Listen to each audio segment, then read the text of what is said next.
இன்றைக்கு செட்டிநாடு சுவையில் காரசாரமான முட்டை கிரேவி செய்வது எப்படின்னு பார்க்கலாமா. ஒரு பேன் எடுத்துக்கலாம். அதில் பெருஞ்சீரகம், நல்ல மிளகு, ஏலக்காய், பட்டை, கிராம்பு, காஞ்ச மிளகாய், தேங்காவெல்லாம் சேர்த்து அதை நல்லா பொன்னிறமாக வர வரைக்கும் கிண்டி விட்டுட்டு அதை ஒரு மிக்சியில் அரைச்சி வச்சுக்கலாம்.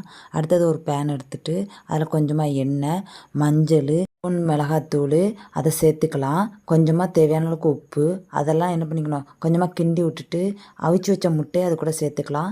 அதை என்ன பண்ணணும், நல்லா எல்லா இடத்துலையும் ஈவனாக பரவுற அளவுக்கு நல்லா ஷேக் பண்ணி கிண்டி விட்டுக்கலாம். அடுத்து என்ன பண்ணிக்கலாம், மறுபடியும் ஒரு பேன் எடுத்து அதில் கொஞ்சமாக எண்ணெய், அதுக்கப்புறம் கொஞ்சமாக 2 பல்லாரி, ஒரு தக்காளி பழம் அதை வெட்டி நல்லா வதக்கிக்கலாம். ஓரளவுக்கு நல்லா வதக்குனதுக்கப்புறம் தேவையான அளவுக்கு உப்பு போட்டுக்கலாம். உப்பு போட்டதும் மறுபடியும் என்ன பண்ணிக்கலாம், அதையும் சேர்த்து கிண்டி விட்டுக்கலாம். அதுக்கப்புறம் நம்ம என்ன பண்ணோம், அந்த பேஸ்ட்டு அரைச்சி வச்சுருந்தோம்ல அந்த மசாலாவை அது கூட சேர்த்துக்கலாம். கொஞ்சமாக தண்ணி ஊற்றி அதை நல்லா இது பண்ணிட்டோம்னு வச்சுக்கோங்களேன். ஹை ஸ்பீடில் வச்சு ஒரு 10 நிமிஷம் இல்லை 20 நிமிஷம் வச்சுட்டு அதுக்கப்புறம் லோ ஃப்ளேமில் வச்சு முட்டையை அது கூட சேர்த்துக்கலாம். அதுக்கப்புறம் நம்மளுக்கு கொத்தமல்லி கொஞ்சமாக அதில் போட்டு விட்டுக்கலாம். போட்டுவிட்டதும் மறுபடியும் என்ன பண்ணிடலாம், லோ ஃப்ளேமில் வச்சுட்டோம்னு வச்சுக்கோங்களேன். சுவையான டேஸ்ட்டான செட்டிநாடு வகையில் முட்டை கிரேவி செஞ்சாச்சு. ஓகே, அதை நம்ம பேக் பண்ணியாச்சு.